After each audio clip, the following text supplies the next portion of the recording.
Thousands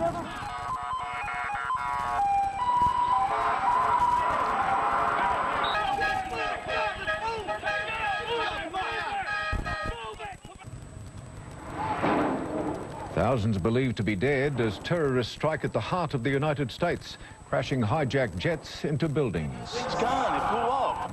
Both towers of New York's World Trade Center destroyed on America's darkest day. Freedom itself was attacked this morning by a faceless coward.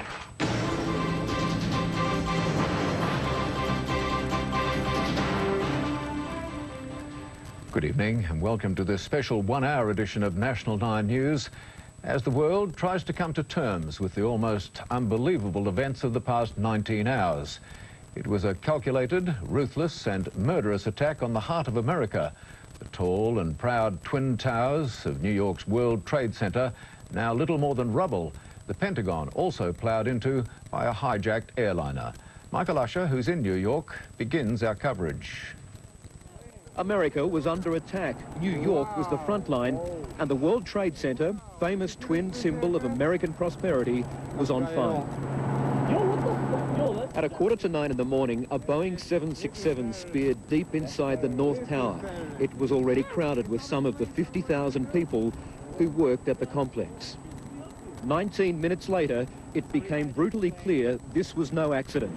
The incredible sight of the second passenger jet heading straight into the second tower, setting off a huge explosion. Boom! Oh, man. What's going on? From far below, another cameraman recorded the scene as a man sat unaware of what was happening.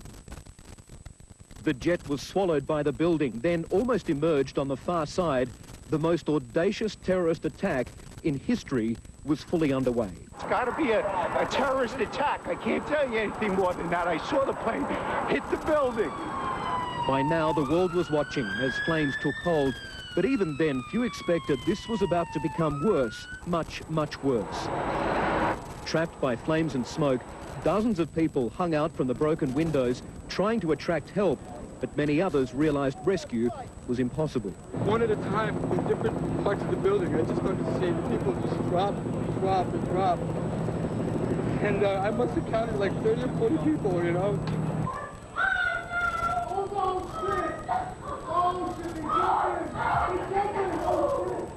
For all those who somehow kept hope alive and thousands more scrambling to escape down the stairwell, all hope ran out. Oh my God. We gotta go. In a horrifying, peeling cascade, all 110 floors of the South Tower came thundering to earth. A doctor recorded the scenes on his camera. I hope I live. I hope I live. It's coming down on me. Here it comes. I'm getting behind a car.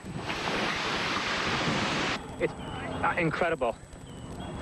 Okay, I'm gonna have to go find people who need help. Because I don't think I'm one of them. Dude, man, the goddamn's gone. It blew up. I don't know. I came down. I'm alive.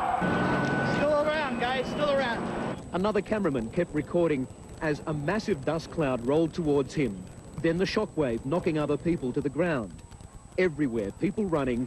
This reporter telling how a stranger tried to save her from the blast. Finally, as we ran and ran, he slammed me into a wall and covered my body with his. I could feel his heart beating against my backbone.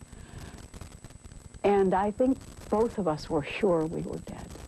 And then the North Tower, also shaken to its very foundations, could stand no more. The second one is going down now, as I speak live. The second one is now collapsed down to the ground. I'm asking you for your life. Get the f out of here, please. All right, we got so many people dead. Let's go, please, out of here. I saw it blow and then ran like hell. Thank God. I'm 69, but I can still run. This is now the terrible task at hand, emerging from the dirt and rubble and smoke. The fleets of ambulances, presumably carrying the many, many dead. Any way possible, rescuers rushed to help. Any transport they could find used to get the injured to hospital. One conservative estimate has up to 2,000 people admitted to hospital, mostly with burns and breathing problems. Also turning up, people answering the appeal to give blood on a scale not seen outside wartime. With both towers gone from the New York skyline, their rubble filled the streets for blocks around the scene. Also on the ground, an engine from one of the jets. Fire engines and other emergency vehicles were pounded by the wreckage. Up to 300 police, firemen and paramedics are thought to be among the dead. I'm some of the best people in this department. I can't find anybody from 5 rescues and 7 squads. And it's just, it's a devastating thing. Did you see people bleeding, and what did you see? Oh, everybody could see. You want blood? Here's blood. Everybody's bleeding. Nightmares. Armageddon right here. Overshadowed by all this, another outrage an hour later in Washington. A third hijacked passenger jet aimed at the heart of America's military, the Pentagon. The aircraft crashed right through to the central courtyard, killing all 64 on board. 20,000 people work at the Pentagon, and the death toll on the ground is said to be at least 800. Fearing the White House was another target, the Secret Service evacuated all staff except for the government executive and military high command bunkered below the building. A fourth and final hijacked passenger jet remained a menace in the sky, apparently unable to reach its target of the Camp David presidential retreat. It crashed in Woodlands in Pennsylvania. There were no survivors. Another 45 innocent passengers and crew taken to their deaths. Back in New York, the tragic sight of a mortally wounded city, but Lady Liberty's standing strong. America will be leaning heavily on her symbols of nationhood, comforting the bereaved, tending the wounded, and looking for justice against such ruthless invaders. Michael Usher joins us now live. And Michael, of course, it's the middle of the night in New York and the rescue operation continues. How close are the emergency teams to the worst of the destruction? Well, Brian, they're cautiously getting closer to Ground Zero, the very heart of the destruction.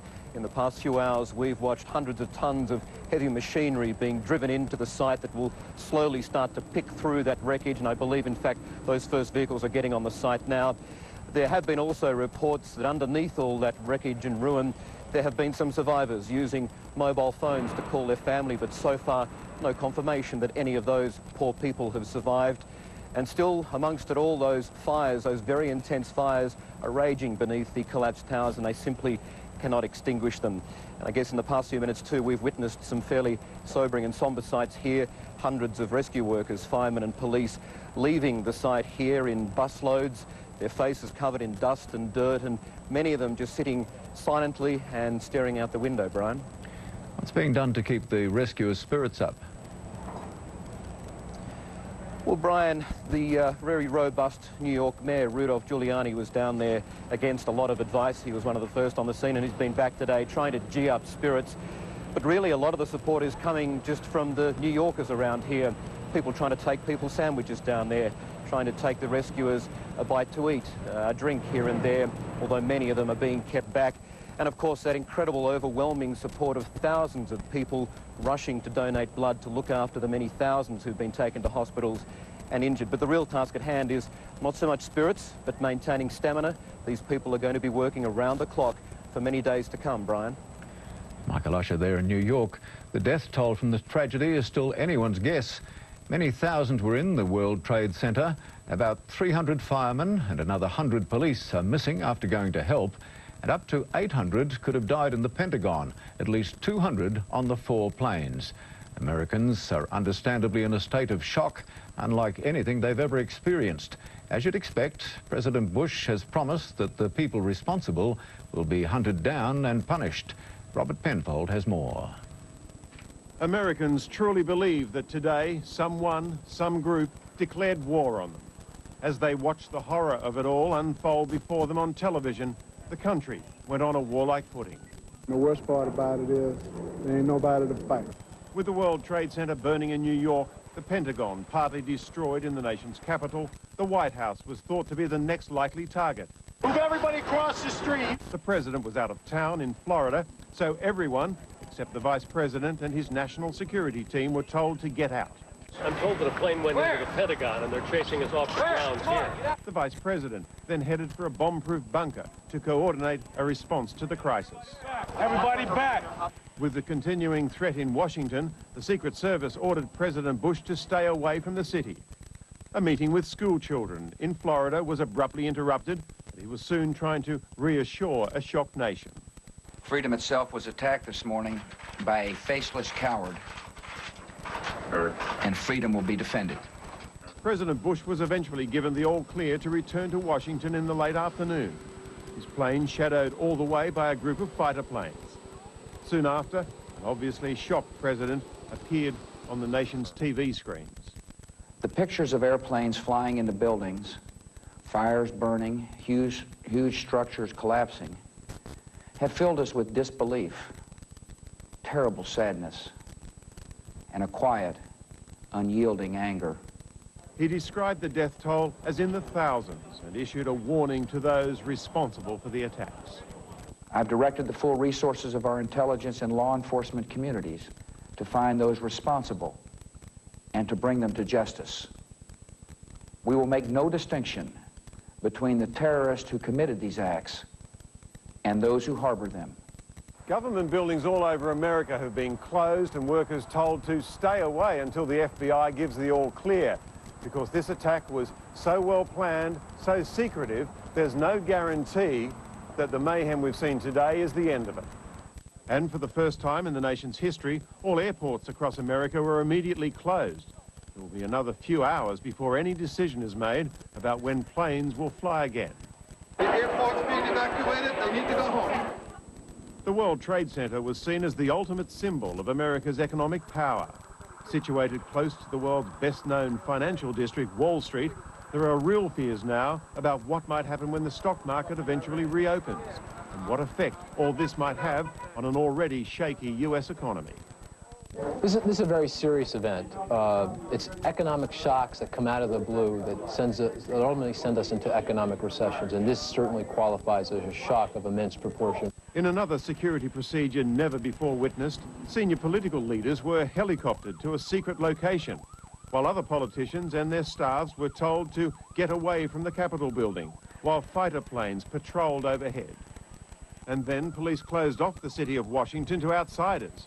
A sense of quiet rage settled over the national capital. Let's get away from the building, ladies and gentlemen. It was a feeling echoed across America. It's people now worried about the future, with so many asking, how could this have happened? I hope they're sending planes over there right now. Take care of business. Military leaders were brought out as well to do their best to reassure a shell-shocked nation. But make no mistake about it, your armed forces are ready. At airports where those hijacked planes were due to land, tragic scenes as emotional relatives realized their loved ones would not be arriving.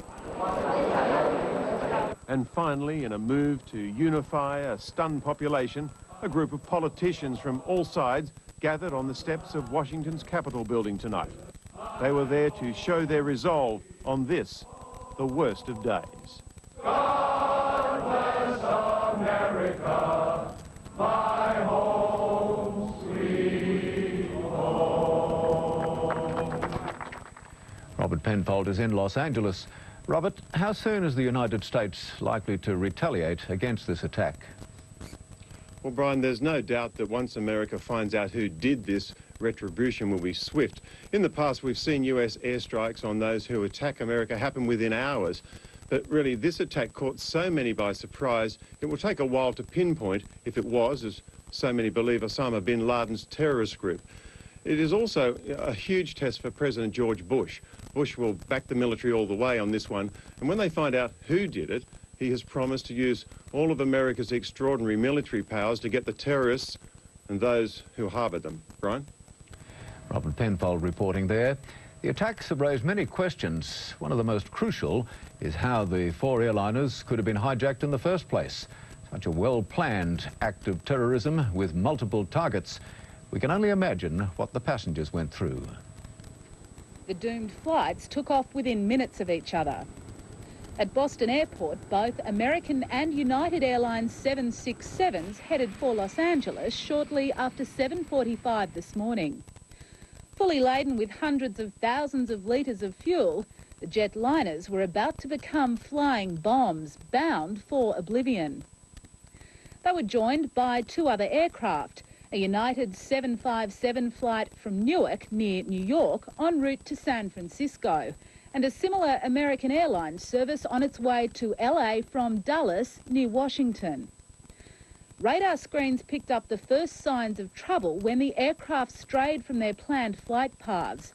American Airlines Flight 11, its airspeed suddenly varying wildly, made a dramatic U-turn, and soon after the plane ploughed into the building. But watch what happened. As the plane entered eastern New York, it turned sharply to the south and headed straight for Manhattan. At 9:04, there was almost an instant replay as the second 767 followed, this time crashing into the middle of the other skyscraper. But there were still two hijacked planes in the air. One of several terrified passengers who managed to make a mobile phone call was Barbara Olson, wife of one of President Bush's most trusted advisors, the Solicitor General. In her final moments alive, she pleaded for help and offered chilling clues about the unfolding mid-air terror. A woman calling her husband, saying that these hijackers were on board, that they had box cutters, those sorts of knives, and they had herded all of the passengers into the back of the plane.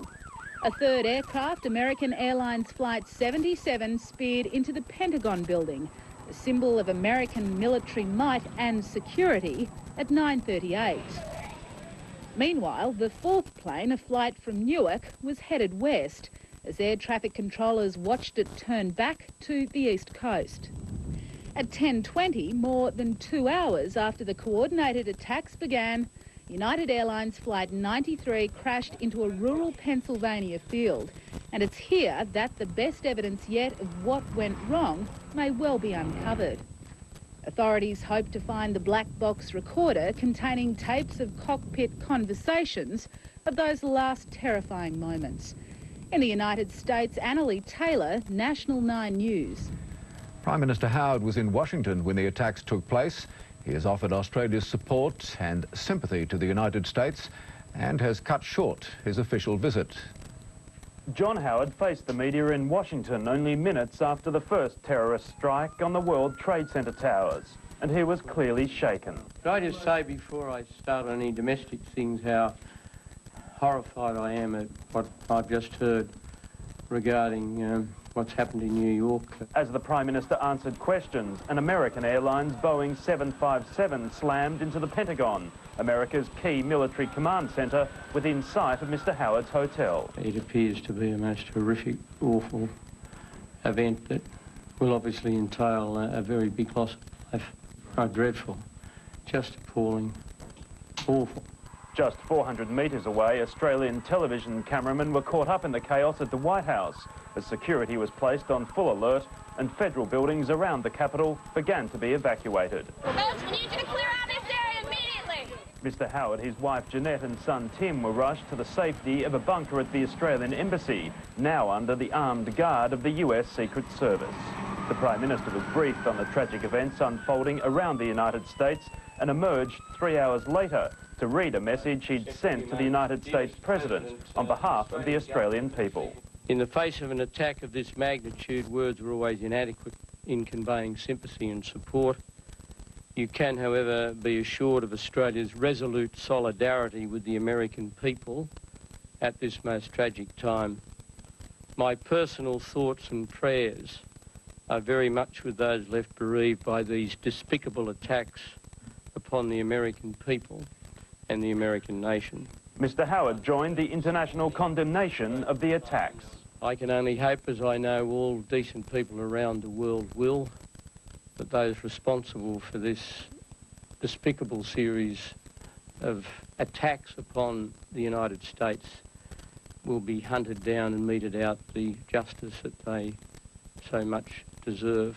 From Washington, the Prime Minister was scheduled to fly to New York tomorrow for talks with United Nations Secretary-General Kofi Annan and a series of meetings with local business leaders. But that program has now been cancelled. Obviously,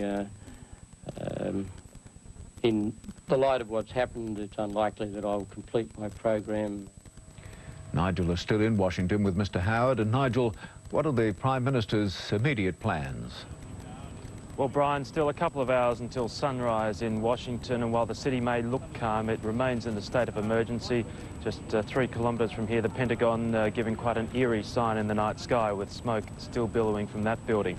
For his part, the Australian Prime Minister John Howard is remaining at his safe haven at the moment, watching the developments unfold. That safe haven being the Australian Ambassador's residence in Washington. He was moved there from the embassy late in the afternoon American time. He's there with his wife Jeanette and also son Tim, who is with his parents in the United States. The latest word from John Howard's office is that he will stay in Washington for at least another day. There's been no confirmation as to just how he will return home at this stage. That's coming down, that's hinging on the logistics and just whether he will return home on a commercial airline or whether a government RAF plane will be sent here from Australia. Nigel Blunden in Washington. While the Department of Foreign Affairs is unable to confirm any Australian casualties, its latest figures indicate there are 50 Australians unaccounted for in New York. Thousands of Australians work there, many at the World Trade Center and in offices around the complex. Some told us today of how close they came. When the first plane crashed into the World Trade Center, Australian Adam Hopp was working on the 73rd floor. I literally thought it was the ceiling on the floor above me coming down on top of me. I turned and ran. Regina Schleider was working on an adjacent building with a 180-degree view of the disaster. We could see one of the Trade Centre buildings engulfed in flames and part of it was missing. We could see people were jumping or falling out of the building. It was absolute carnage. Carolyn Rawson, working for an insurance company on the 103rd floor of the World Trade Center, saw the first plane crash into Tower 1. And there was a big heat wave, and someone from my team was there, and she said, just let's get out now. And we just ran out, but a lot of people hadn't realized yet what was happening. That urge to run immediately, her Australian family says, clearly saved her life. If she had stayed maybe 10 minutes and the second plane had hit, she would have been cut off from getting down to the first floor because the plane would have hit below her floor. Just 200 metres away from the second tower was Australian fashion designer Richard de Chazal. The next thing I knew, I think one of the wheels must have come off the plane. It hit somebody standing next to me. Richard phoned his sister in Sydney to say he was safe, but hit by debris. That news too much for his mother in Queensland. And he just saw it all happen. And sorry. Very lucky. Yeah, very. Extremely lucky. And as the calls went out for medical assistance, Sydney doctor Jeff Darms jumped on the subway and spent 6 hours at the scene. Very much like the kind of things you may have seen in pictures of Beirut. The injuries really seem to be at two extremes. There are those who've been killed outright and those who got relatively mild injuries. He says he treated at least 30 victims. They're mostly crush injuries and burns. Many still don't know the fate of their relatives, and Australian families of known survivors, while thankful, are still reeling. It's so hard to come to grips with. I mean, when we first heard about it last night, all I could really think of doing is praying, you know, just praying. Cheryl Taylor, National 9 News. The Department of Foreign Affairs has opened a hotline for people worried about family or friends in the United States. The 24-hour number is 1300 555 135. That number again, 1300 555 135.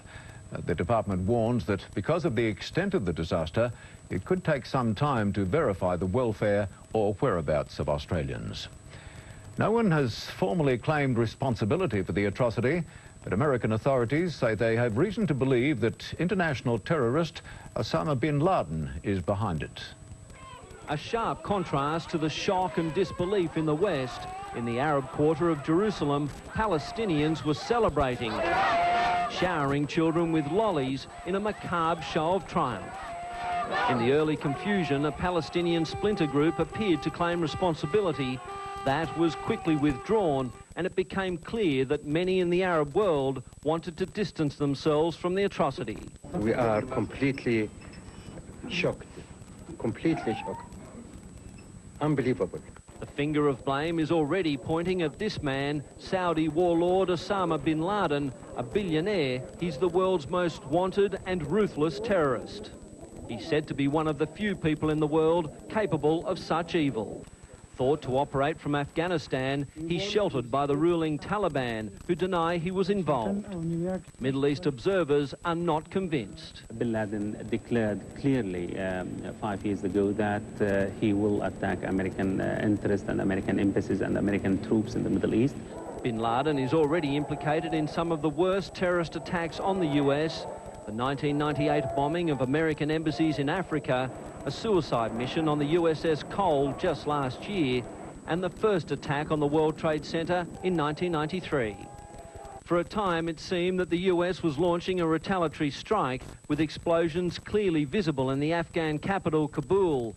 Washington denied taking action. It later emerged that anti-Taliban forces were responsible. Whatever the evidence against bin Laden, the United States has many enemies, among them Colonel Gaddafi of Libya and Iraq's Saddam Hussein. Iraqi TV said the attacks were the fruit of American crimes against humanity. Israel's leaders are sobered as never before. At this most difficult hour, all Israelis stand as one with the American people. Israel has closed its borders to foreign planes and declared a day of mourning. It's clear that the world will not be the same place to live in from now on. The fear now across this region is when and where retribution will come. Simon Boda, National 9 News. The horror of what happened quickly spread around the world. Panic hitting the London Stock Exchange and other key buildings as security around the British capital was stepped up. The Queen sent a message to President Bush shortly after the attacks, saying she was in total shock. The building at the heart of London's financial district was not officially evacuated, but most people chose to leave anyway. The skyscraper in Canary Wharf emptied.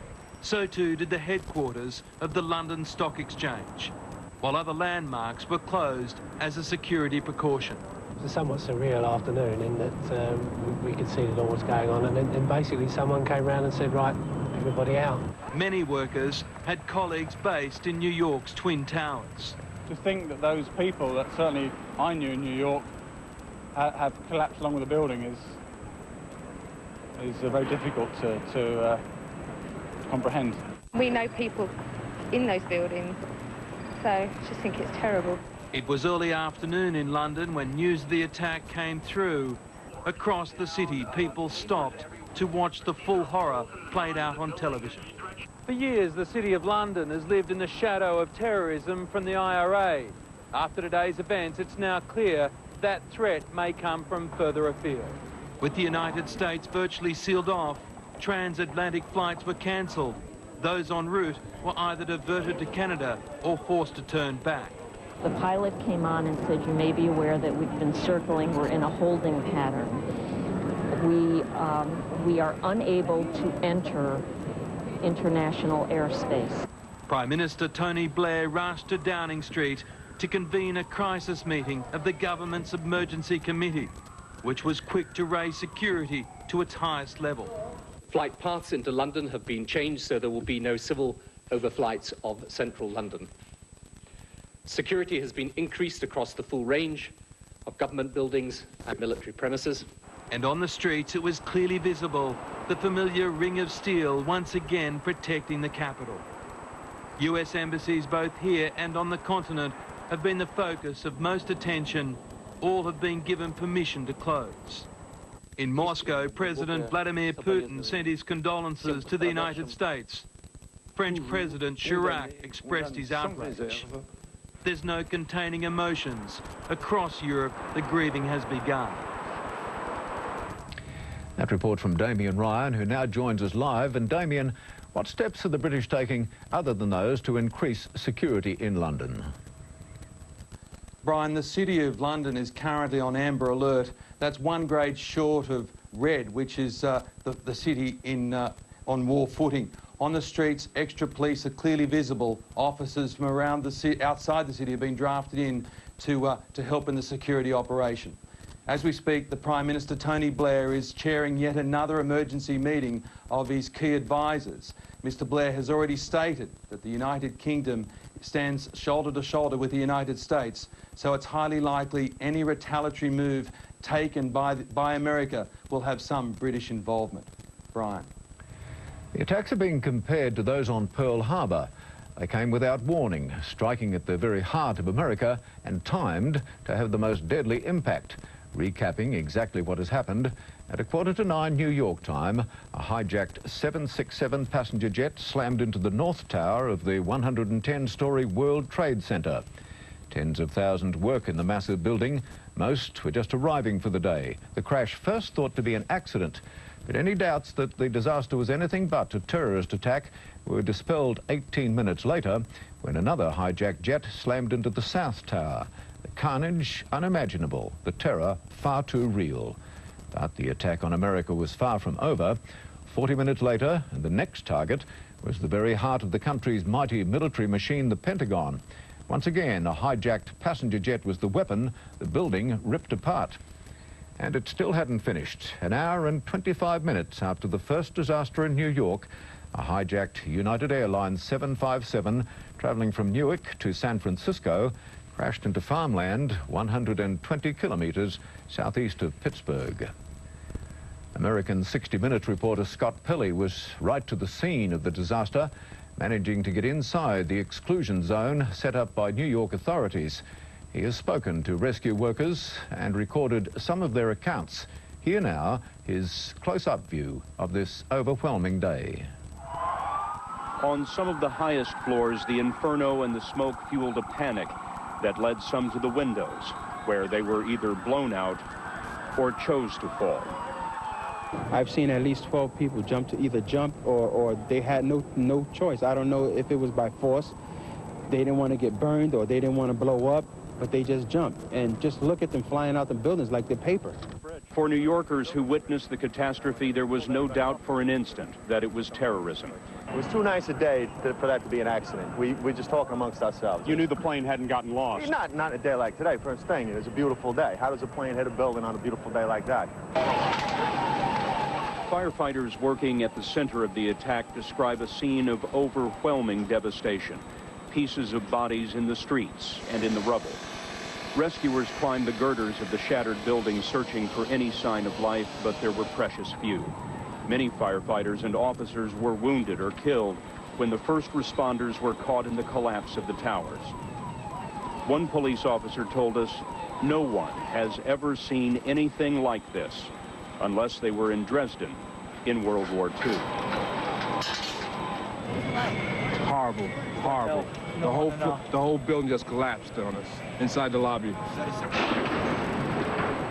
1 block from the base of the World Trade Center tower, the inferno burned 4 hours after the attack. Police cars, the first to respond, were incinerated by the collapse of the second tower. Many firefighters and officers were wounded in the collapse, perhaps killed. No one can say how many. No idea how many people and cops are dead. We have many people hurt. What about the casualties? What have you seen? Uncountable. Let's go. Courageous firefighters responded from all over New York City, called from off-duty, called from vacation. Renee Davila was the first EMS supervisor at the scene. I was there, and I saw the building collapse. We all started running. I ended up inside the Hilton somewhere. I was like trapped. I don't know where I was. I couldn't find my way out with all the smoke and the debris in there. I finally just closed the door behind me and covered it so no more smoke and debris would come in. And what I did was I called my wife. I told her I love her. Go again. Another one. Hours after the attack, many smaller explosions rumbled through downtown. Firemen, paramedics, and police officers walked out of the carnage in shock and disbelief. It was unbelievable in there. This guy's still trapped. We couldn't get to him. Anybody want to volunteer? Many New Yorkers rushed downtown to volunteer. These construction workers were from Ironworkers Local 40. What's the job in there? Whatever it is, to save somebody, one person saved, is a life saved. Through the day, an inferno raged in World Trade Center Building Number 7, another massive office tower. Firefighters feared that it would collapse, and a little more than 8 hours after the attack, the abandoned building fell. 47 stories in the street. This is what's left of the carefully organized files and lives that were the World Trade Center. Bits of paper blasted into the street, construction dust 1 inch or 2 inches deep everywhere you look. What's eerie about this place now, several hours after the initial disaster, is just how quiet it is. You don't hear any ambulances racing away from the World Trade Center anymore. I saw many injuries. Hundreds, thousands. My eyesight did not see hundreds and thousands. I know that my heart and my brain tells me they were hundreds. Australia has pledged to support any American retaliation against those behind the terrorist attacks. The commitment came from both sides of politics as a security shield was thrown around the US Embassy in Canberra and Australian government buildings were given increased protection.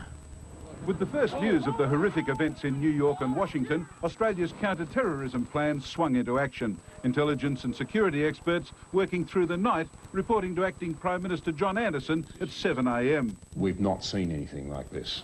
The scale of it, the meticulous planning of it. Mr Anderson spoke to Mr Howard in Washington, then arranged a phone hookup of cabinet ministers. And when it came to the question of whether to support retaliation by the US, Australia's political leaders did not hesitate. We will help them. We will support actions they take to properly retaliate in relation to these acts of bastardry against their citizens and against what they stand for. Acts of evil like this cannot go unpunished. You commit an act of war and you apply to it deadly force, you receive deadly force in return. If the United States establishes who's responsible and they decide to deal strongly with those people, we'll support that. Well before dawn, new security arrangements were being put in place. The US Embassy in Canberra was locked down, extra police and protective services guards brought in, an exclusion zone established around the complex. Everything stopped except the wildlife. They'll X-ray it and make sure it's okay. Protection was also stepped up at US consulates in Melbourne, Sydney and Perth, and special measures were taken to safeguard US warships in Australian ports. On all the advice that we have, there are no concerns in respect of Australia's security situation. Just the same, Parliament House in Canberra and other federal government buildings were put on special alert, and vigilance at airports was increased. There's been an incident which fortunately proved to be a false alarm. That involved the United Airlines flight from Los Angeles to Sydney, diverted to Brisbane and immediately put under guard early this morning because crew became suspicious of several passengers playing a computer game featuring air crashes. Late this afternoon, at a special Canberra church service for the victims of the terrorist attacks, Governor-General Peter Hollingworth spoke on behalf of all Australians. To the American people, we say, we stand beside you today in your grief, in your horror, in your moral outrage. Laurie Oakes, National 9 News. Sydney has not escaped the security crackdown over the disaster. American organisations in particular are being given extra protection. With security more intense than it was during the Olympics, Sydney International Airport early this morning was feeling the grip of a new world terror. Nothing was left to chance as sniffer dogs checked luggage at every corner of the terminal. In the city, the US consulate was placed under guard and the police commissioner kept the Premier up to date on a familiar strategy for Sydney's security. The National Anti-Terrorist Plan was activated immediately. These arrangements were refined and practiced during mock terrorist exercises in preparation for the Sydney 2000 Olympics. US companies in Sydney were placed on high alert. Our role with our major corporates is to provide security advice on how best to protect their assets and their people in times of crises like this. Workers at the headquarters of American Express and the Walt Disney Corporation were sent home. The entire security scenario for the United States and US business has changed, and it's probably changed irrevocably for the foreseeable future. As many landmarks had their flags at half-mast, tributes and sympathy poured in back at the consulate, some just unable to hide their emotion. Touched me deep inside, and I think the whole world needs to reflect on it. Located on the 59th floor of one of Sydney's tallest buildings, the MLC Centre, the US consulate will stay closed for at least 2 days. But it's not the only diplomatic office in Sydney on heightened security alert.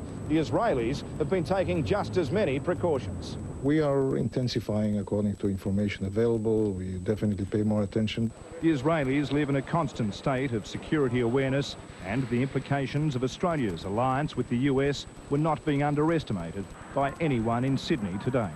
Adam Walters, National 9 News. Former US President Bill Clinton is in North Queensland in the tourist town of Port Douglas. He is believed to have cancelled the rest of his private holiday and a trip to Taiwan. Only hours before the attack, Bill Clinton was out and about enjoying the Port Douglas sunshine before boarding a boat for a private tour of the Great Barrier Reef. We're going to have a couple of great days here. Later, Mr. Clinton dined at a local restaurant before receiving the phone call that changed everything. What do you think was going through his mind, you know? Once that call. Oh, mate, total devastation like the rest of us in Australia. He retreated to his hotel room amid the tightest of security and hasn't been seen since.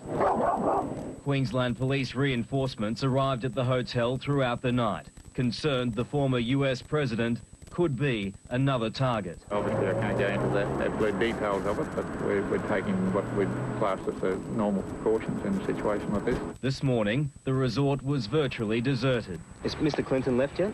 I've no idea. We have increased security for Mr. Clinton to a level where we are confident that he is safe and secure and will be safe and secure until he is able to leave this country. Mr. Clinton was due to leave Cairns today, and while secrecy surrounds his movements, it may very well be that Port Douglas is the safest place for the former president. He is safe. He'll obviously want to return to the United States as soon as possible, but I don't intend to indicate his travel plans. That would be quite wrong. In Port Douglas, Carl Stefanovic, National 9 News. Hundreds of people rolled out a sympathetic welcome mat for passengers arriving in Sydney this morning from the United States. While the world watched those horrifying pictures, the travellers were mostly unaware of the attacks. Families and friends were there before first light. But I was watching Armageddon. They'd seen the images and wanted to see their loved ones arriving from the US. I heard the news, so I've been freaking out since about 4 o'clock this morning when I woke up. During the morning, as many as 10 flights from the US came to Australia's east coast, one in Sydney direct from New York. Others went to Brisbane. One heading for Melbourne landed in New Zealand and shut down. The flight terminated. The news, in varying degrees of detail, was broken gently to passengers by airline crew. Yeah, just we were coming to land. They said there was an announcement to be made. In the last minute of the flight, they said there was an act of terrorism. Many passengers, though, didn't get the full story. On a United flight, written statements were handed out, the airline confirming that 2 of its planes had crashed back home. Overall, passengers had no idea it was one of the most horrendous and harrowing days in the history of the United States. Qantas captain John Daly said it was the toughest call of all. Difficult. What did you say? It was prepared by the company. I made a company announcement. Once checked through, the arrival stared, hypnotised before television sets. It's unbelievable. It's disgusting. I'm still in shock, and so is the family. And with fears it'd be too much for some, paramedics were placed on standby. And people are still in that initial phase of shock and disbelief. It's been such an unreal experience. It was a script of mystery and probably tragedy for producer and actor Gianni Russo, best known for his work on the Godfather films. My family works at the Trade Center. My nephews and all that are in finance in the Trade Center. And I don't know what to do. I can't call. Severely shaken singer Britney Spears came in from New York. Britney, how do you feel about this morning's news? My heart's broken, she said. On the same flight, actor Keanu Reeves and Leighton Hewitt, who'd been living it up in Manhattan after his US Open win. To think that I was at New York airport going for Los Angeles, like a few of those flights were only probably 5 or 6 hours before those people. 5 flights from Sydney, 1 from Brisbane and 1 from Melbourne scheduled to go to the US were cancelled. All flights there are on hold indefinitely. It just has to make us all stop and think, what's the matter with this world? Matthew Watson, National 9 News. The attack has thrown world financial markets into a spin, to say the least. Michael Pascoe, just how big an effect is it having? Brian, it's a shock the shaky world economy can't afford. By choosing the World Trade Center as their target, the terrorists are aiming at more than the thousands of people and a New York icon. They are attacking the international financial system. They've succeeded in closing America's markets for at least 2 days and have wiped hundreds of billions of dollars off the face of stocks around the world. The worst hit are insurance companies. This disaster will see the biggest insurance payout in history, tens of billions of dollars, and airline valuations have plunged on the expected drop in travel. The fear beyond those measurable impacts is the danger of damaging US consumer confidence. That would be enough to tip the US, and therefore the world, into recession. Australia has fared relatively well in the initial wash-up. The All Ords lost nearly 132 points, 4.1%, while Tokyo dropped 6.6% and Hong Kong fell 9%. In something of a vacuum with no US markets, small investors reacted more than the major institutions. Nearly all superannuation fund managers ceased allowing members to switch funds. But against the mood of the American shutdown, Macquarie Bank decided to continue with a $500 million fundraising. CEO Alan Moss explaining earlier there was principle as well as money involved.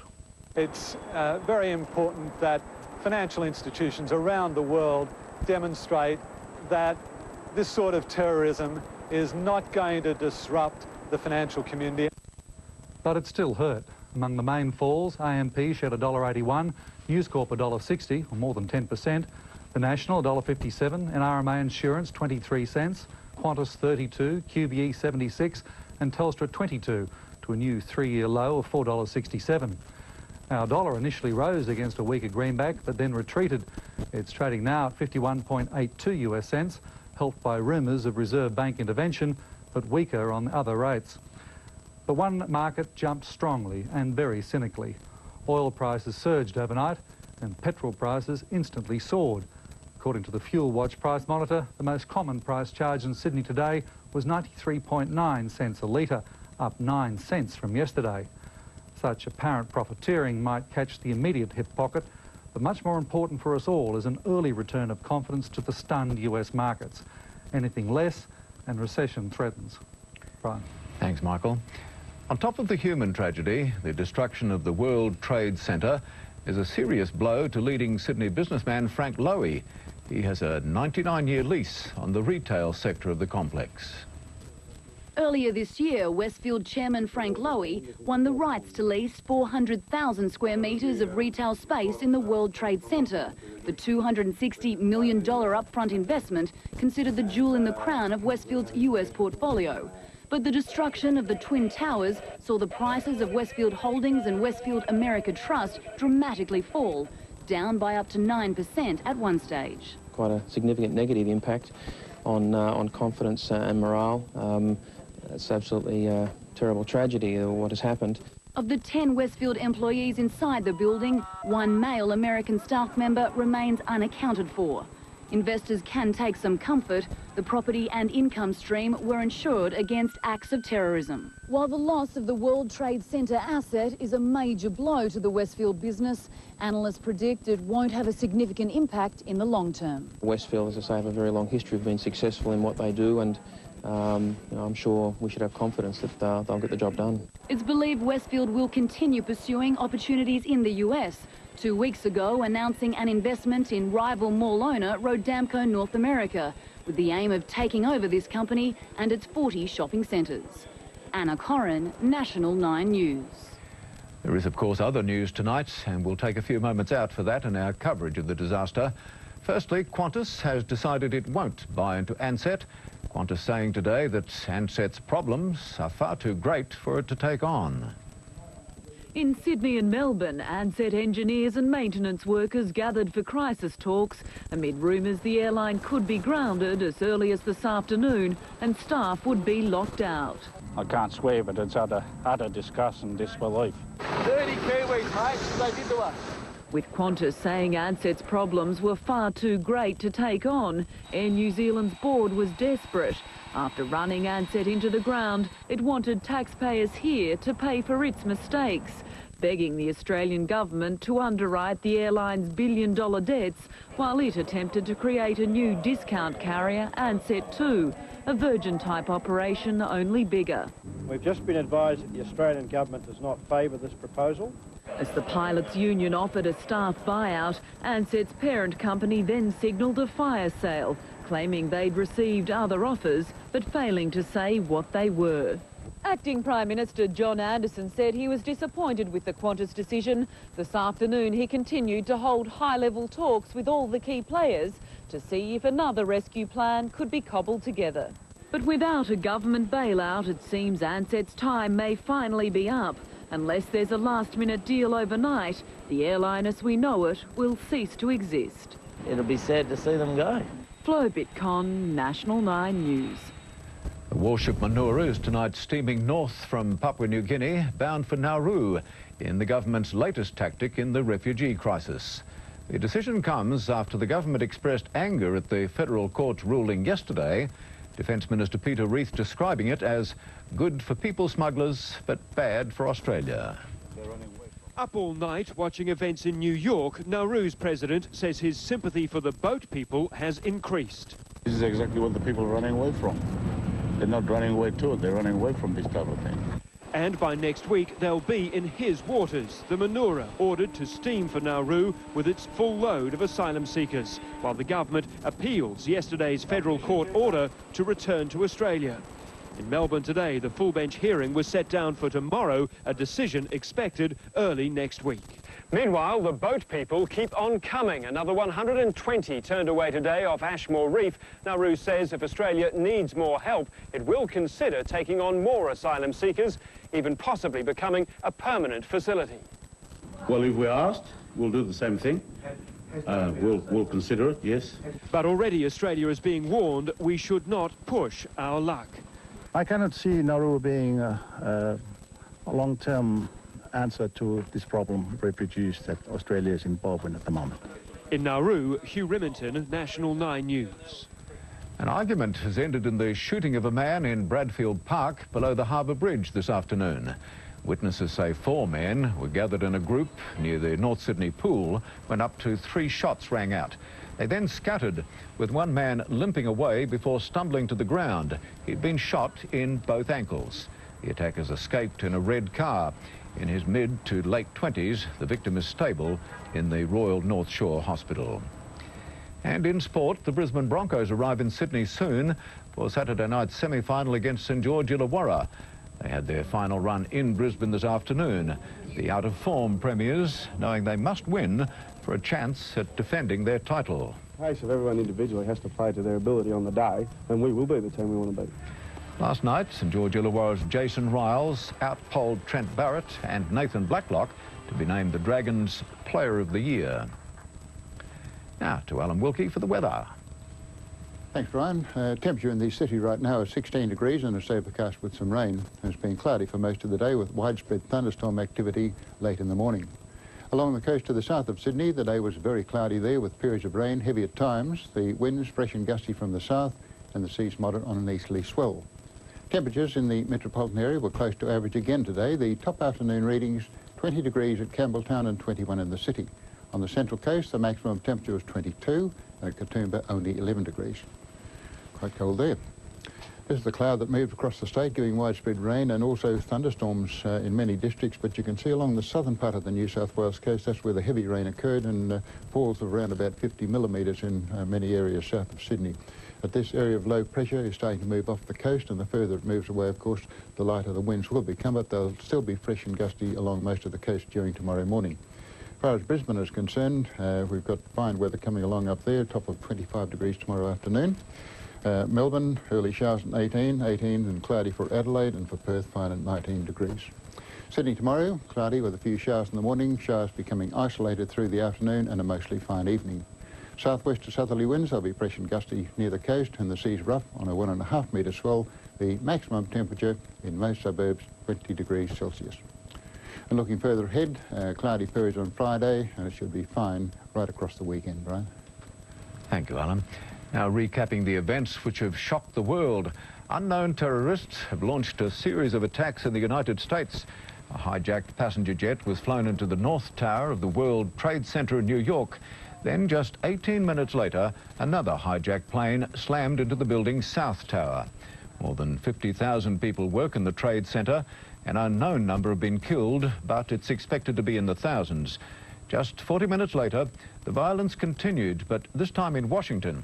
The target was the headquarters of America's military machine, the Pentagon. Yet another hijacked passenger jet ploughing into the building, killing as many as 800 people. Then one final act of terror, a fourth jetliner, commandeered by fanatics, crashing into farmland near Pittsburgh, killing all on board.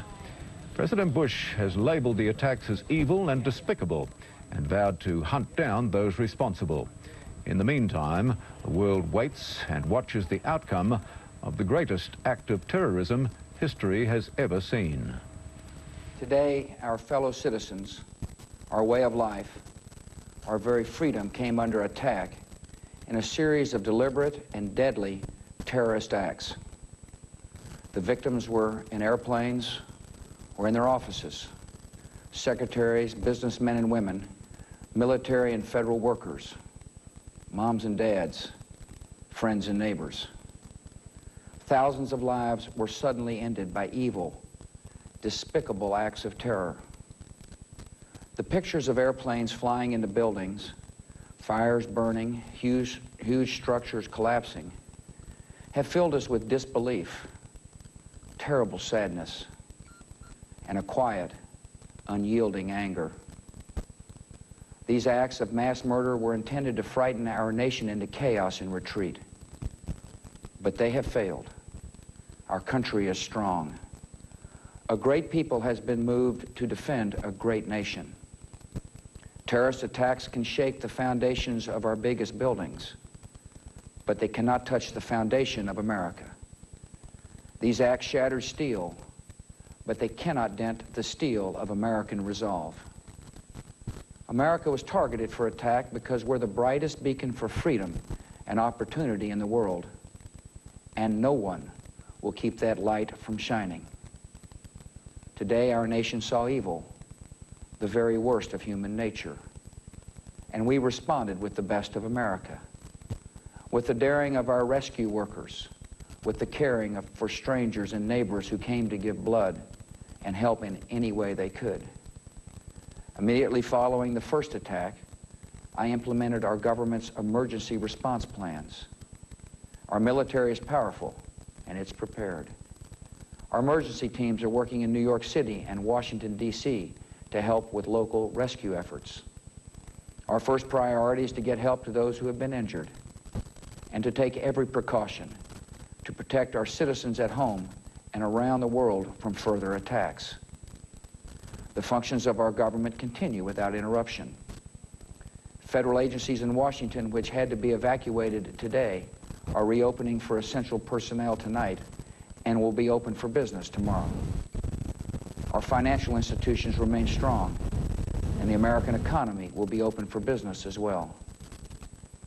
The search is underway for those who are behind these evil acts.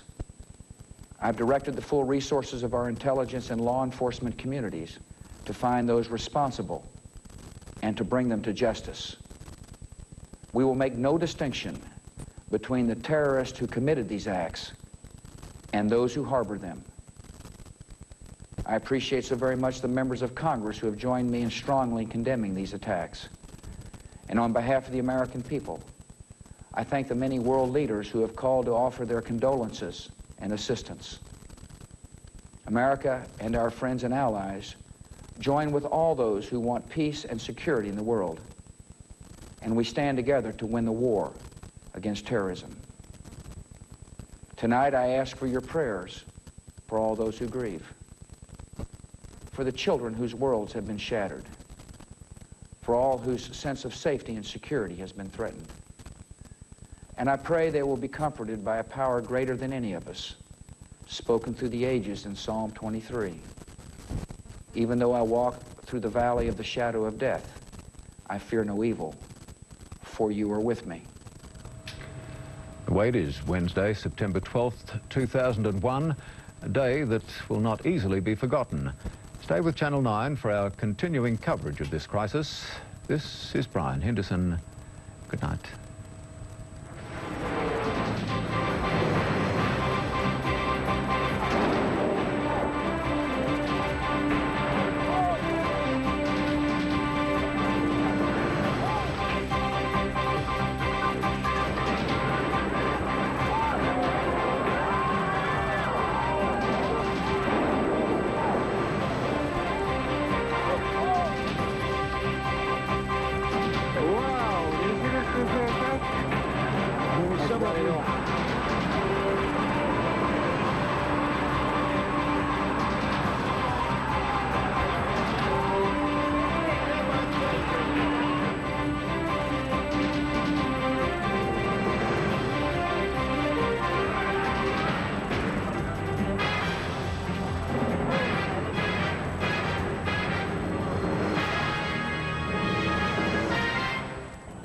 nightmares. Armageddon, right?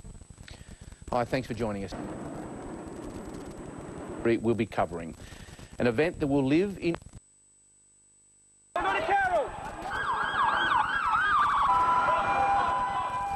Today, the unimaginable happened.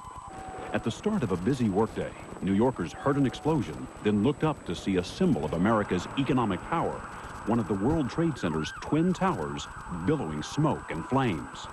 Yeah, the glass, just flames exploded out the front of the World Trade Center. Glass flew everywhere.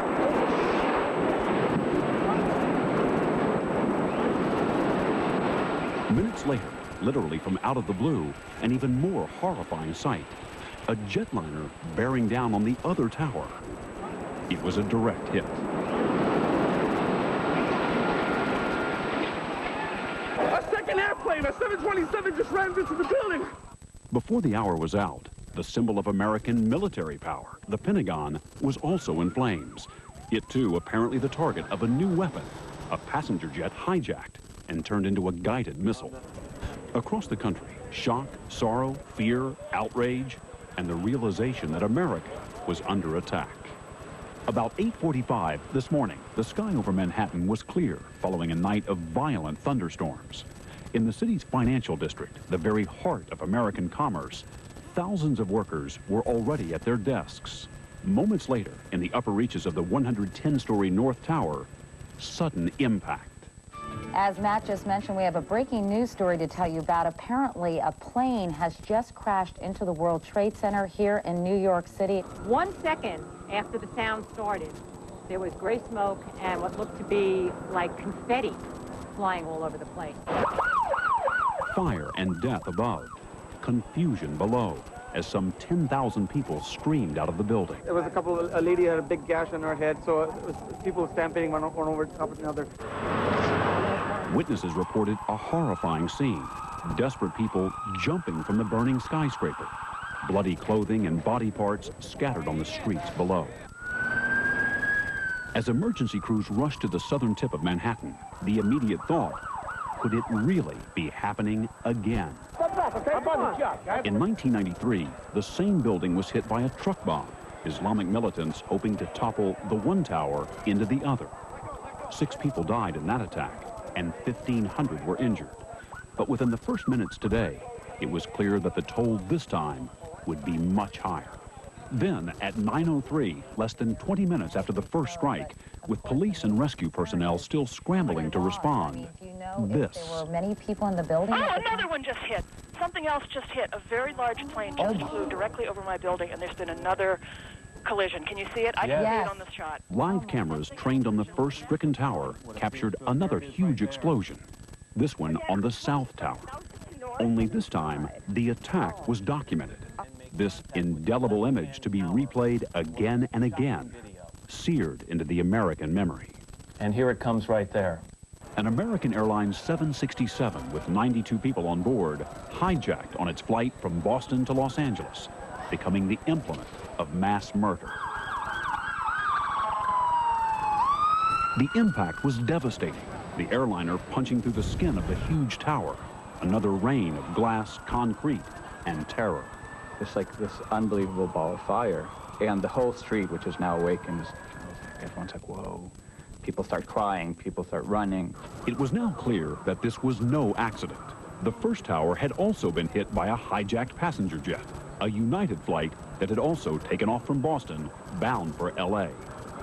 The attacks left New York virtually paralyzed.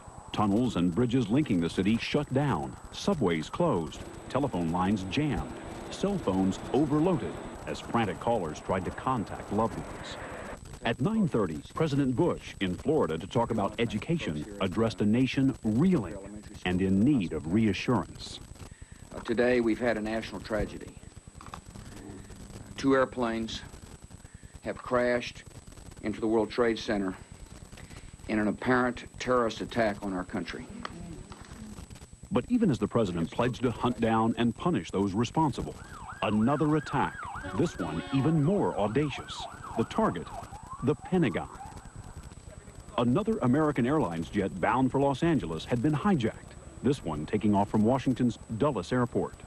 It was another direct hit. NBC's Pentagon correspondent Jim Miklaszewski suddenly found himself on the front lines of a war that had come home. I don't want to alarm anybody right now, but apparently it felt just a few moments ago like there was an explosion of some kind here at the Pentagon. 9:43 a.m. With concern that the White House could be a target, President Bush boarded Air Force One bound for a special secure command post at a military base. At 9:49, the Federal Aviation Administration announced it was shutting down the nation's air traffic. In a world turned upside down, hundreds of passenger planes crisscrossing the country were now potential terrorist weapons. The Federal Aviation Administration ordered all airports closed, and all planes which were in the air were directed to land at the nearest airport.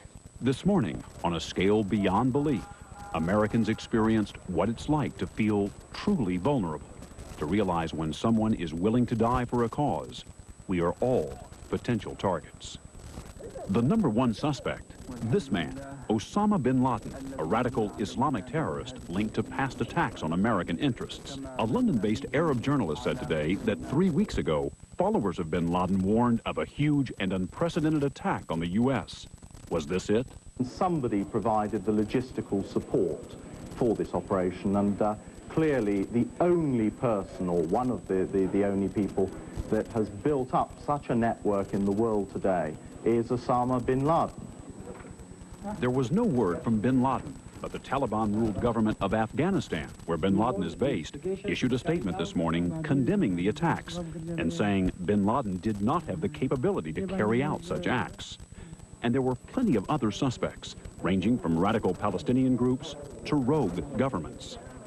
President Bush has committed the full resources of our intelligence and law enforcement communities to identify and bring to swift justice those responsible for these despicable attacks.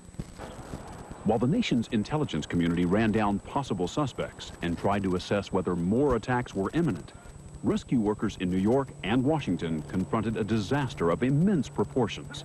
In New York, local hospitals began filling up, urgent calls going out to every available surgeon and nurse, long lines of people outside waiting to donate blood. There's a war zone. Unbelievable. And still, there was worse to come. At 9:59 a.m., the Trade Center's South Tower, the building that took the second hit, began to crumble.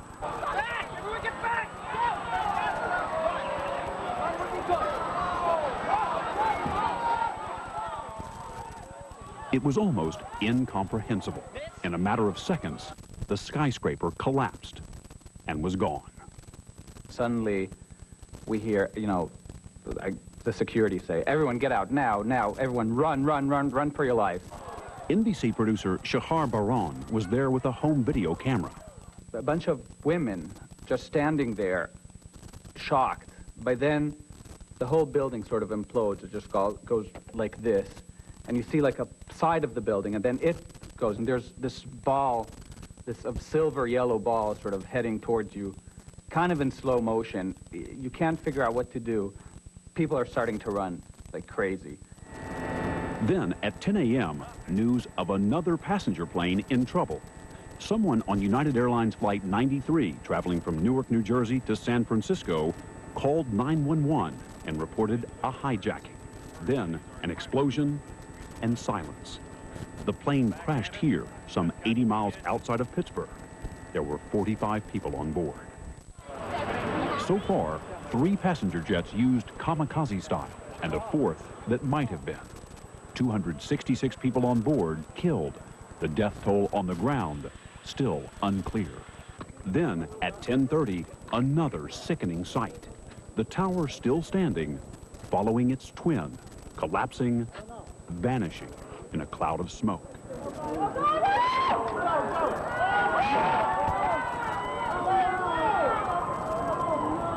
By 11 o'clock, the sense of alarm had spread across the country. Troops standing guard as national landmarks were shut down. Fighter jets actually patrolling the skies as the last airborne passenger planes rushed to safety. 11:14, officials trying to manage the disaster. struggling to describe it all. First of all, Chief, do we have any idea of how many people are in there? We have no idea. Now, as you know, it was pretty much rush hour time that this took place this morning, so the numbers we don't know yet. We tried to get almost everybody out that we could early on. 10,000 people in each tower would typically be in there on a normal business day, and we get about another 5,000 visitors during the course of the entire day. So by 8:30, 9 o'clock, the building should have been full. And New Yorkers were struggling too. And now they both collapsed. There's no more World Trade Centers. At 11:42, another plane from Boston declared an emergency. Fearing a bomb on board, it landed in Cleveland. Soon, all planes in Canada, as well as the U.S., were grounded. The borders with Mexico and Canada were sealed, and Major League Baseball announced the cancellation of all games scheduled for today. At 1:12, President Bush, at Barksdale Air Force Base in Louisiana, again spoke to the nation. Freedom itself was attacked this morning by a faceless coward, and freedom will be defended. I want to reassure the American people that the full resources of the federal government are working to assist local authorities to save lives and to help the victims of these attacks. Make no mistake, the United States will hunt down and punish those responsible for these cowardly acts. Moments after his speech, the president reboarded Air Force One for a then undisclosed location. Meanwhile, in New York, an army of rescue workers and volunteers from the city's building trades and other unions made their way to the wreckage of Lower Manhattan, seeking the injured and dead. You guys going back? Yes. It's our job.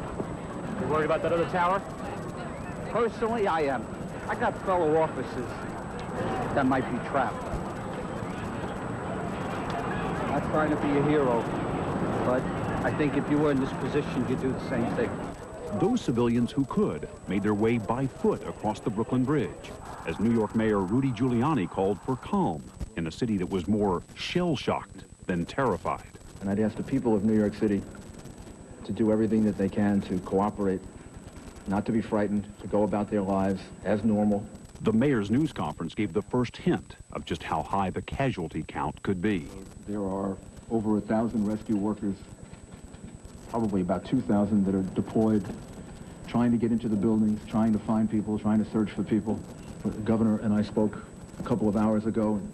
The governor has deployed the National Guard to relieve them because our people are going to need reinforcements pretty soon. Just before 3 p.m., President Bush landed at Offutt Air Force Base outside of Omaha. From an underground bunker at the Strategic Air Command Base, he convened a National Security Council briefing. As 4 o'clock approached, the president's spokesperson, Karen Hughes, briefed reporters back in Washington. The Secretary of Defense remains at the Pentagon, and the Secretary of State is en route back to Washington. 5:21 p.m., even as people around the country struggled with the enormity of today's events, a third building at the World Trade Center, damaged by this morning's attacks, collapsed. They advised us to leave because we have... Oh, my God. Look behind us. Please pan in this way, please. Be careful of your baby. This is it. That's the building coming down. Oh, my God. Oh, my God. Oh, my God. No. Fortunately, the building with more than 40 floors had been evacuated. But once again, the concrete canyons of Lower Manhattan were filled with the sounds of sirens and the sight of people fleeing for their lives. At 8:30, the president, now back in Washington, addressed the nation from the Oval Office. Today, our fellow citizens, our way of life, our very freedom came under attack in a series of deliberate and deadly terrorist acts. The victims were in airplanes or in their offices, secretaries, businessmen and women, military and federal workers, moms and dads, friends and neighbors. The president focused on America's strength as a nation. Our military is powerful, and it's prepared. He also issued this warning. The search is underway for those who are behind these evil acts. I've directed the full resources of our intelligence and law enforcement communities to find those responsible and to bring them to justice. We will make no distinction between the terrorists who committed these acts and those who harbor them. Tonight, search and rescue efforts continued at the Pentagon and in New York City, where the Twin Towers once stood, a hole in the skyline, an eerie glow, and the realization of just how much was lost on this terrible, terrible day. Relatives of those aboard the doomed passenger planes have told how they received calls from their loved ones in flight. They told how they feared for their lives as the hijackers took control. And on the ground, there was panic. Shocked and grief-stricken, the relatives of those aboard the hijacked flights rushed to the airport, where authorities quickly took them to private rooms. Grief counselors from the Salvation Army joined airline personnel in trying to comfort the families of the passengers. It's just to be there and to say to them, we are here and we'll do whatever we can do to help you through this trauma and this pain. The first plane to crash into the World Trade Center, American Airlines Flight 11, was bound from Boston to Los Angeles, piloted by 52-year-old John Oganowski. This afternoon, his brother spoke to reporters. I ask all of you for your prayers, or as I refer to him as Brother John.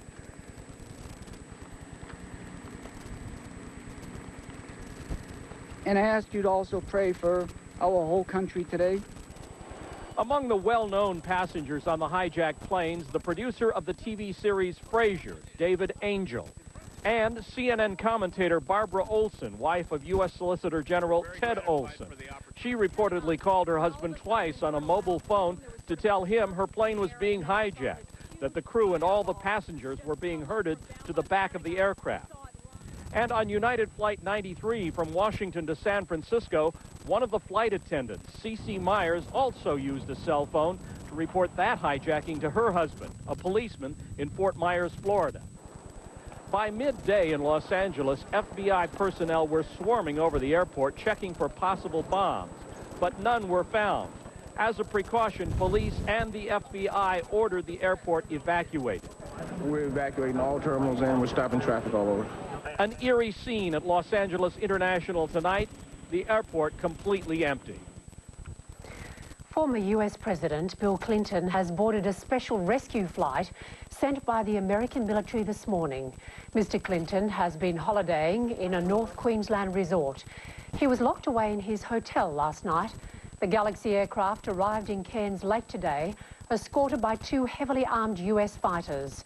The former president was due to fly to Taiwan, but it's believed he will return straight home to America.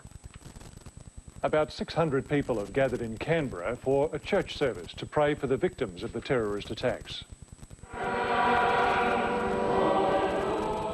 US Embassy officials and federal government ministers attended the service.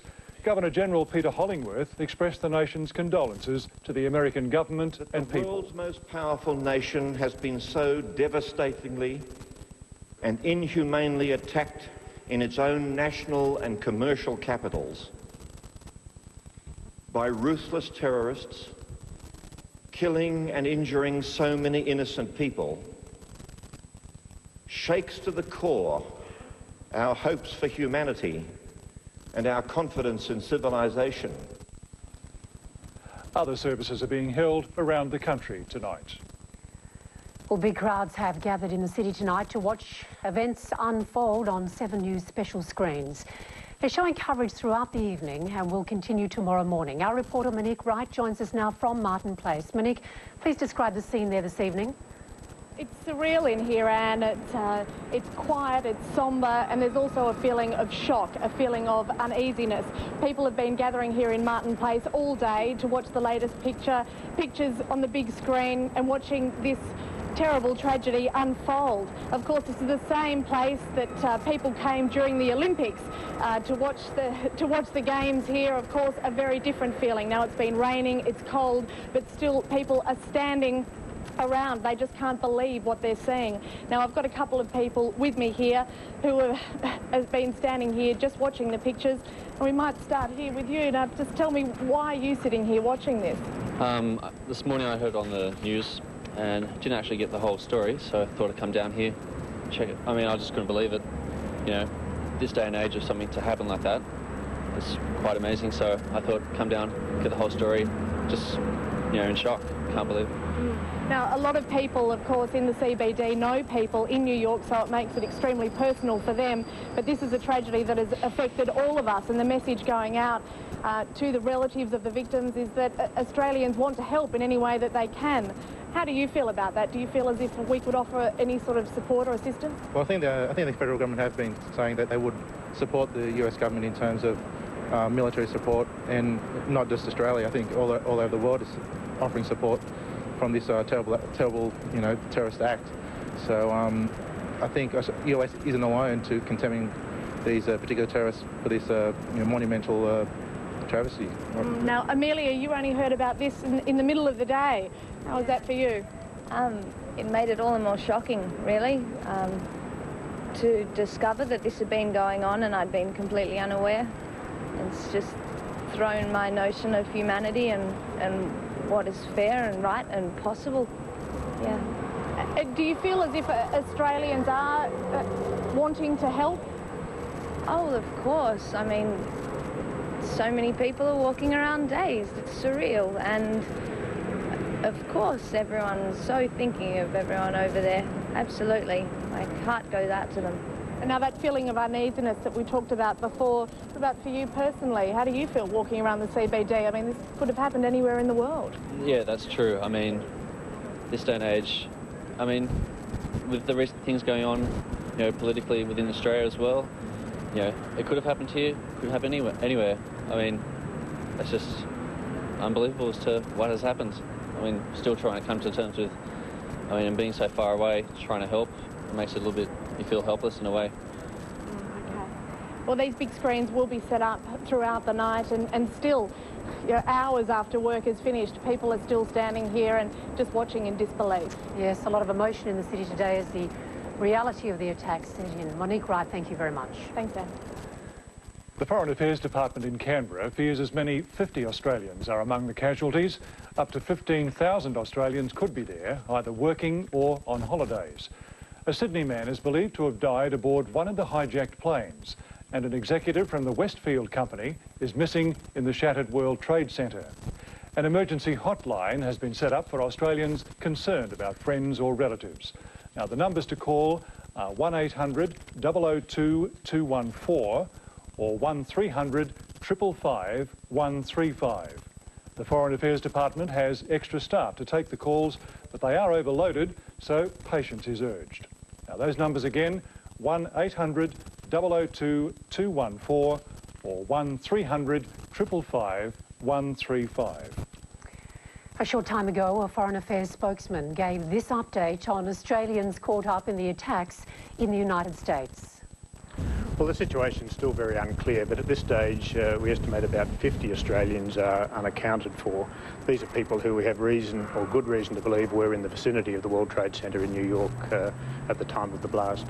So you've been able to get that much detailed information from the calls that have come in from friends and family that you've been able to whittle it down, essentially? That's right. These are working through the calls from family who have indicated they've been unable to contact their loved ones.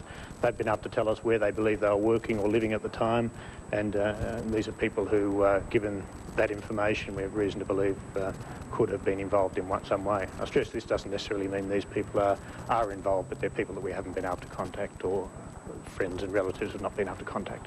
So it's a combination of people living and working in the area? That's correct. And people in the building? That's correct. And what about in Washington? Do you have any more information about whether there would be Australians present at the Pentagon? No, at this stage we have no indication that Australians have been hurt or killed in Washington, but again, that information is not final. Well, the attacks on the World Trade Center have changed the New York skyline forevermore. The buildings, now rubble, were once a symbol of America's economic prowess. From the moment the World Trade Center towers went up in the early 1970s, they were twin beacons of American commerce. Stainless steel and glass twin towers of power, 110 stories each. The North Tower, 1,368 feet tall. The South Tower, 1,362 feet tall. Begun in 1966 and completed in 1973, the towers built by the Port Authority of New York and New Jersey cost $1.5 billion. The World Trade Center buildings were the world's tallest just from 1973 to 1975, before being surpassed by buildings in Chicago, Kuala Lumpur, and Shanghai. But the World Trade Center towers remained the symbol of American financial muscle. That prompted terrorists to try to bring the buildings down with a bomb-laden truck in the parking garage on February 26, 1993. This is about a kind of raw, brute power that those buildings had that gave them a very incredibly strong hold on the public imagination. The Trade Center was a very important building in terms of its structural engineering. It was a mesh, a web of steel all the way around the outside, making a kind of very powerful tube. Overlooking the Hudson River and the Statue of Liberty, the buildings had about 10 million square feet of office space, almost an acre per floor. Nearly 50,000 people worked in the towers, which dominated the skyline of Manhattan's financial district. The Trade Center's 104 high-speed elevators also carried tens of thousands of visitors daily. Brokerages, banks, shipping and insurance companies, and government offices filled the towers. One leading Wall Street firm, Morgan Stanley Dean Witter, leased nearly 50 floors. Other tenants included Cantor Fitzgerald, Blue Cross, Blue Shield, and the Port Authority. Underground, a vast shopping mall and a cluster of subway stops. And on top of the North Tower, windows on the world, a glamorous restaurant with views stretching more than 45 miles. Matthew Cornelius worked for the Port Authority on the 65th floor of One World Trade Center, the North Tower. He arrived at work 5 minutes before the building was hit. All of a sudden we heard a loud crash, and the building basically lurched forward, it seemed. And then it just felt like a wave, like the building was rocking. And a couple people around me screamed, and at that point we saw debris fly past the window. The last time debris fell, during the 1993 attack, which partially destroyed 6 floors of the South Tower, 6 people died and more than 300 were injured. Security was increased dramatically, the Trade Center's underground garage was rebuilt, and the buildings reopened in less than a year after $65 million worth of renovations and reinforcements. Engineers believe the buildings, 200,000 tons of steel and 425,000 cubic yards of concrete could withstand almost any impact. But that proved not to be true, as Dr. Mark Keith recorded when the North Tower came down. Here it comes. I'm getting behind a car. The Port Authority, just this summer, had sold a private developer the right to lease the buildings for 99 years for $3.5 billion. When the Trade Center was built, Minoru Yamasaki, the architect who designed the 16-acre complex, had said, quote, "The World Trade Center should, because of its importance, become a living representation of man's belief in humanity." You're watching 7 News coverage of the attack on America. We cross now live to CNN for the very latest details. And killing so many other innocent people in the process. Yes, airport security procedures are going to have to be reviewed, especially domestically in the United States. I don't think it's a surprise that they targeted American Airlines and United Airlines, basically the 2 giants of the aviation industry. It used to be Pan Am and TWA. It's no surprise that they targeted flights that were going to the West Coast, to San Francisco and Los Angeles, so that on impact, those planes would have been carrying far more fuel than any other aircraft in the sky, so the impact would have been that much greater. But certainly domestic aviation security is going to have to be reviewed. But that said, it's not such an easy thing to do. In Europe, we have a situation where only the passengers can go to the gates. In the United States, as many of your viewers will be well aware, anybody meeting or greeting passengers can go through the security checkpoints and up to the gates, meaning that there's an increased stress on these screeners. Mr. Baum, maybe as a security expert, you can tell us exactly what pilots and flight attendants are instructed to do in case of an emergency, in case of a hijacking. What are their immediate instructions procedurally? Well, the procedures, unlike mechanical failures, are basically to evaluate the type of hijacker. There are 4 different types of hijackers. There are criminals, there are terrorists, there are asylum seekers, and there are the insane or the mentally disturbed. This may be a combination of different types, but you have to react to the type of hijacker you have. Now, if, as we're led to believe, that these were very violent people who simply got out of their seats and started slashing flight attendants, then there is only so much that one can do, and one would have expected them to have just sort of gone back to their natural survival instincts and done whatever they could possibly do to survive. What I do not believe was the case. Go ahead, sir. Excuse me. Go ahead. So I certainly don't believe that it was the pilots themselves, even at knife point or gun point, that would have intentionally flown their aircraft into the Twin Towers or into the Pentagon. You mentioned this briefly, you touched on this, but what will this mean for the future, security-wise, for commercial airlines? What can you see maybe immediately and through the first few months after this situation? Well, certainly, I mean, there's already been an increase to threat code Delta in the United States, so security is basically at its highest level of alert once the planes go back in the skies. But that said, so there won't be things like curbside check-in. There will be restricting access to the gate areas. But I think that it's possibly taken an incident like this to prove that domestic security has to be treated the same way as international security on international flights. In other words, that there needs to be positive passenger bag match, that if you check a bag in for a flight, that you travel on that flight, that only passengers go to the gate areas, and certainly that the identification checks that are carried out by the check-in agents are going to be much more stringent. That said, I don't think we need to focus solely on screening of passengers. This was a very well-orchestrated attack.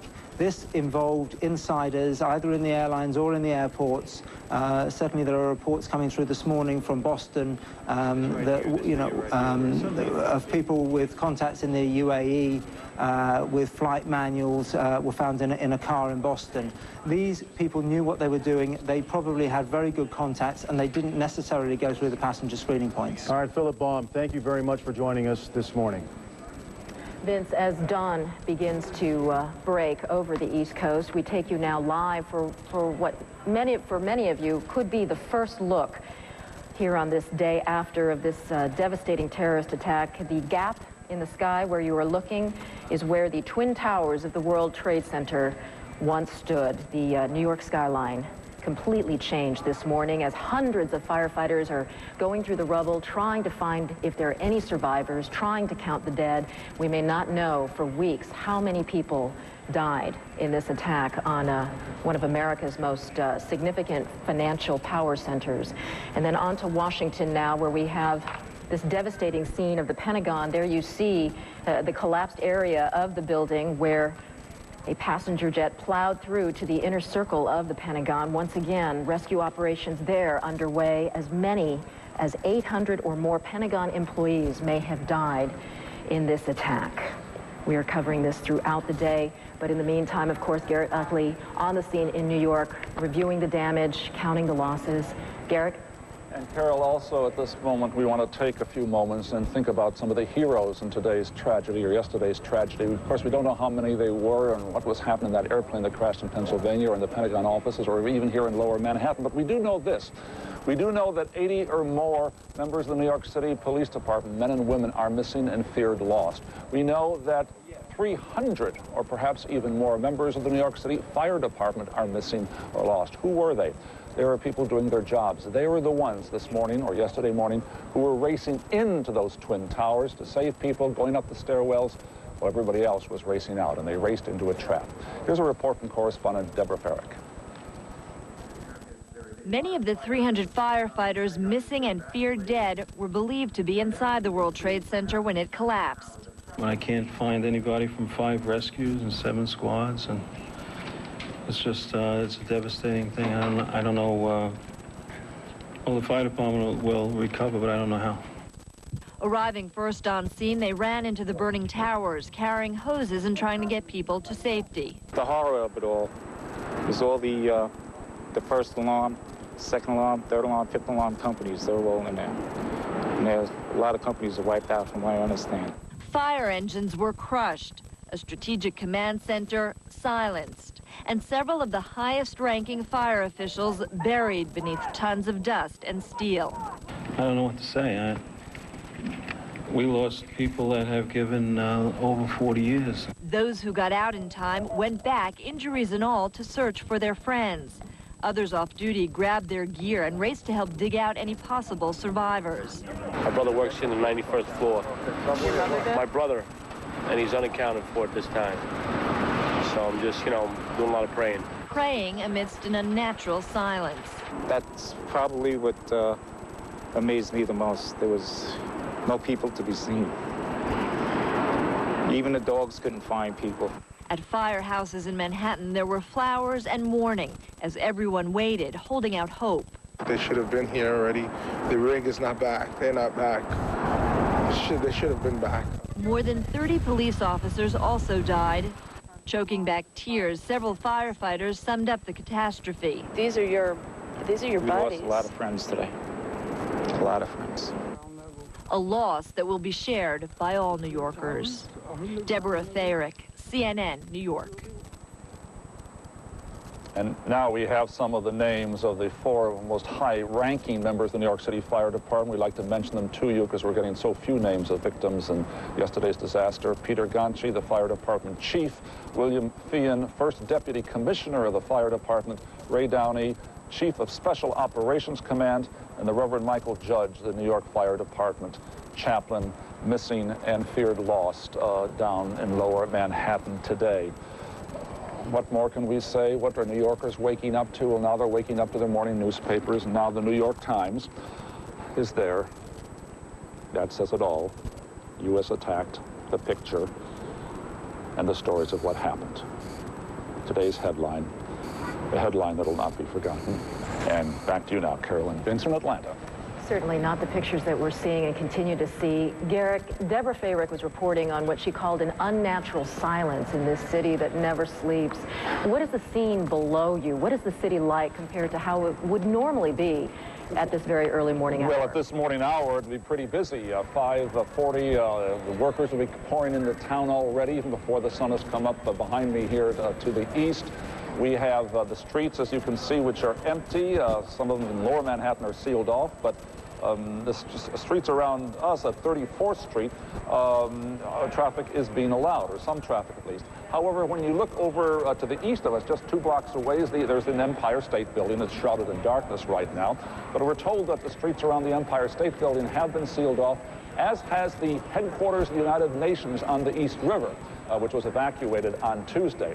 The fact is that these are obviously 2 prime targets, 2 big high-rises, 2 of the biggest buildings in New York City. The fear is that there may be more terrorists out there somewhere, perhaps with a car bomb, and so security will continue to be totally tight during this day. Sure, sure. So what are you hearing in terms of how people are going to deal with their day? Are people going to try to get into the city, try to go to work, try to go about their business? No, I don't think they are. They've been told, first of all, stay away from town if you don't have essential, absolutely critical business here. The bridges are closed to vehicular traffic, except for the George Washington Bridge, which may have just 1 lane under very strict control. So are the tunnels. Airports, of course, are closed. Much of the rail traffic has been shut down. Schools, private, public, parochial schools will be closed. The stock exchanges will be closed. Times Square, Broadway will be closed. No traditional Wednesday matinee performances tomorrow. So life is going to be very, very slow, very, very difficult. And one added little indication of how life changes here and the concern over security, Carol, right below us down here at 33rd Street, about 15 stories below us here, is the Central Post Office of New York City. This is not only the Central Post Office in the city, it's zip code 10001. From flight taken by people in this 10001 zip code area. Well, the mail will go through, but on top of that post office is inscribed a famous saying about how no sleet or rain or storm or snow or whatever it's going to be will delay the letter carrier in carrying out his appointed rounds. Well, they'll be out tomorrow, but not totally, because tomorrow there will be no pickups from the Postal Service mailbox on the streets of New York City. The reason, obviously, the concern that some terrorist might put a bomb in a package and try to mail it off. They'll be closed and sealed. Tomorrow already being today, as we look at the scene now, and it looks like the sky is beginning to glow with possibility of the sun rising on this devastation. Garrick, also, I heard that some 3,000 National Guardsmen are going to be deployed throughout the city. Potentially, New Yorkers could be waking up to armed guards standing on their street corners. Well, armed guards, the 3,000 mobilized by Governor Pataki have been moved in. They're there to supplement the police department, which is obviously stressed and overburdened. You can't maintain full force 24 hours a day. So, yes, we expect to see them there. There has been, this must be emphasized, no indication of security or increase in crime or looting or anything like this. For all the chaos we've seen today or yesterday and the human misery which continues today, the fact is that people have been amazingly orderly and disciplined in their behavior. And I think people in this city, in this metropolis, are taking a great deal of pride in that. So the National Guardsmen and women will be here, but there's no real security problem of that nature in the streets of New York today. Yeah, and certainly we expect to see that typical New York can-do spirit. I don't know about you, but yesterday, as I was watching these pictures on the monitor, I was going through a mental Rolodex as to who I knew in New York, where they were working, did I know anybody in the World Trade Center? If people have those questions, what should they do? Yesterday, the telephone companies and the authorities were saying, please lay off the telephone lines. We need to keep those clear. What are the instructions for people if they're still trying to get information? What should they do? Well, there are a number of the lines that have been set up, 800 lines and other lines, not just by the government and officials here, but also by individual companies. There are scores of companies that have enormous businesses in the World Trade Center, the Twin Towers. Some of these financial companies had 10, 20, even 22 or 25 floors filled with employees. They have set up their own hotlines, their own emergency lines to allow families and friends to call them. And that's about the only way we're really going to know or get an early estimate as to how many casualties there have been in this tragedy. It'll take weeks to get the remains out, the bodies out. But if a census can be done, and the fact that de facto nose counting of who is still around, who can be reached, and who isn't, then perhaps by the end of today, we'll get a rough idea of how many missing there are among the civilians, non-city employees working in the Twin Towers, and the full scope and human cost of this tragedy in New York City will begin to be known. Boy, we're just seeing some closer up pictures of the devastation down there by the World Trade Center. Firefighters going through some of that wreckage. It does look like a war zone, and I'm wondering, are people facing any sorts of shortages there, any food shortages, fuel shortages? Well, I ran out earlier last night to get a quick sandwich, walked into a diner here on 34th Street and said, "I will give me a cheeseburger." And he says, "No hamburgers." I said, "No hamburgers?" He says, "No hamburgers delivered today. All deliveries have stopped." I said, "What do you have?" And he had some soup and a salad, and that was it. But that's a minor incident. There are no signs of serious shortages. However, if the tunnels and bridges are kept close to general delivery by trucks of foods, then in a day or two, you could have shortages. However, I would imagine, nobody said this officially, that by the end of business of this day, I think city officials will want to get traffic moving again, commerce moving again, and supplies coming into Manhattan, which after all is an island with only a few bridges across the East River and a couple of tunnels and a bridge across the Hudson here. This is an island, and the drawbridges have been drawn up. Yeah, and I'm sure, as Mayor Giuliani and Governor Pataki were saying yesterday, they want calm on the streets, but I think they also want a show of faith in their administration and a show of faith in the firefighters and the police officers who are responding, the National Guardsmen and women who are going to be responding and on the street corners. New Yorkers seem to have risen to the occasion. I haven't heard much about looting or crime going on. No, we said that, just mentioned that the fact is that there is no reports of looting of any sort, and certainly the opportunities were there in Lower Manhattan. Businesses were being closed, the merchants were racing away to save themselves, owners of shops just as everybody else was today. But we've had no indication of that, and again, people take great pride in that. I think what people are going to be doing here, as those across the nation and around the world watching these scenes right now, these big earth-moving machines that are going to work down there in Lower Manhattan, is to really spend this Wednesday, as many as possible, at home. Yes, trying to find out what's happened to friends or relatives who might have been trapped in the trade towers, the two towers, and the third building which collapsed next door to it. and just pray and hope for the best. Pray that's and the hope for the spirit. best, That's not New York spirit alone. That's human spirit. The human spirit, absolutely, under trying times. Thank you so much, Garrick Utley, reporting live from New York at our New York Bureau. Vince?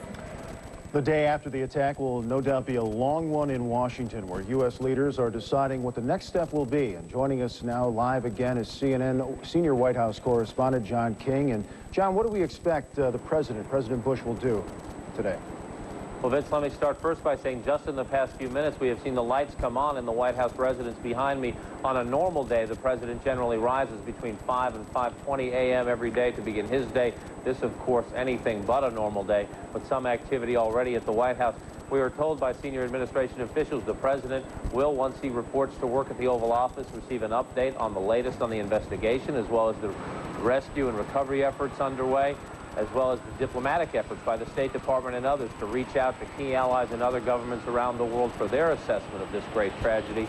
And then the president, very determined, much like we just heard from Garrick Utley in New York, very determined, even as the investigation, even as the rescue operations go underway, to show some sense of continuity, some sense of the government at work. The president will bring major congressional leaders down to the White House later this morning. They will deliver public remarks, trying to reassure the American people that as the investigation continues and as the government promises to find out who did this and bring those parties to justice, that the business of the government will go on. John, when we are threatened, and certainly we've never seen anything like this, but does the White House assemble, for lack of a better term, a usual suspects list? And are we moving any closer to clues as to who might be responsible for this? Well, certainly the White House has a usual suspect list that begins because of the sophistication of these attacks. 4 planes hijacked at the same